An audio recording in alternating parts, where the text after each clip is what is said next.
ఆ ఒక్క ఛాన్స్ ఎవరికి? ఆ లక్కీ లీడర్ ఎవరు? టీడీపీ వ్యూహాత్మకంగానే కేబినెట్ లో ఒక్క ఖాళీని ఉంచిపెట్టిందా? ఇప్పుడు ఆ పోస్టు మిత్రపక్షాలకా లేక టీడీపీకేనా?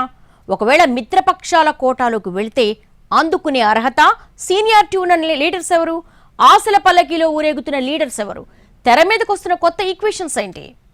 ఏపీ కేబినెట్ కూర్పుపై విస్తృతమైన చర్చే జరుగుతోంది రాజకీయ వర్గాల్లో. గతానికి భిన్నంగా ఈసారి చాలా మంది సీనియర్స్ ని పక్కన పెట్టారు చంద్రబాబు. ఒక్క ఖాళీ మాత్రం ఉంచారు ముఖ్యమంత్రి. యువతను ప్రోత్సహిస్తూనే సీనియారిటీని వాడుకోవాలన్నట్టుగా కేబినెట్ కూర్పు ఉంటుందంటున్నాయి టీడీపీ వర్గాలు. ఈ పరిస్థితుల్లో మిగిలిన ఒక్క మంత్రి పదవిని ఎప్పుడు భర్తీ చేస్తారు?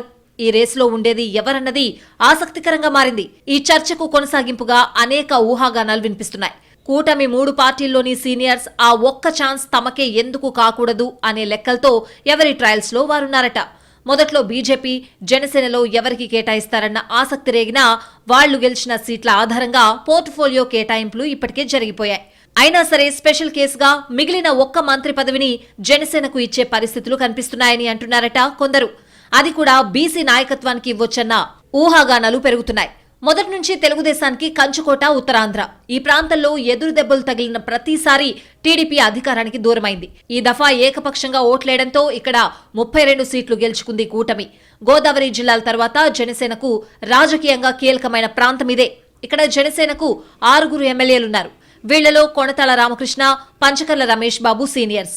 బీసీ కార్డ్, అనుభవం ఆధారంగా అనకాపల్లి ఎమ్మెల్యే కొణతాలకు ఖాళీగా ఉన్న మంత్రి పదవి ఇవ్వొచ్చన్న ప్రచారం జరుగుతోంది. పవన్ దగ్గర ఆయనకు ఉన్న ప్రాధాన్యత, ఉత్తరాంధ్ర అభివృద్ధి, సమస్యలపై అవగాహనను అందుకు కారణంగా చెప్పుకుంటున్నారు. అందుకు తగ్గట్టుగానే కొణతాల కూడా ఎక్కడా హడావిడి చేయడం లేదు. గెలిచిన తర్వాత ఎమ్మెల్యేలు విజయోత్సవాలు చేసుకుంటే ఆయన మాత్రం మంత్రి ఛాన్స్ వచ్చాక ధూమ్ధాం చేద్దామన్నట్టుగా ఉన్నారట.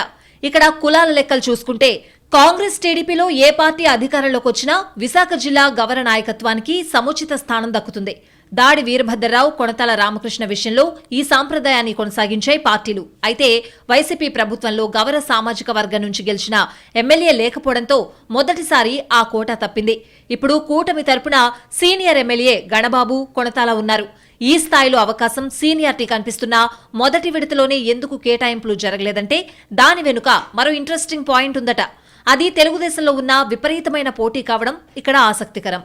ఉమ్మడి విశాఖ జిల్లాలో అయ్యన్న, బండారు, గంటా మాజీ మంత్రులు. ఈసారి కూడా వీళ్లలో ఇద్దరికీ పదవులు ఖాయమని ముందంతా అనుకున్నారు.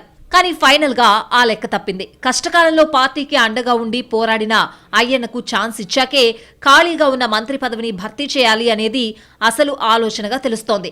ఇప్పుడు ఇక అయ్యన్న పాత్రుడికి స్పీకర్ పదవి లభించింది. 40 ఏళ్లు పార్టీకి చేసిన సేవకు లభించిన గౌరవంగా లీడర్షిప్ హ్యాపీ ఫీల్ అవుతోంది.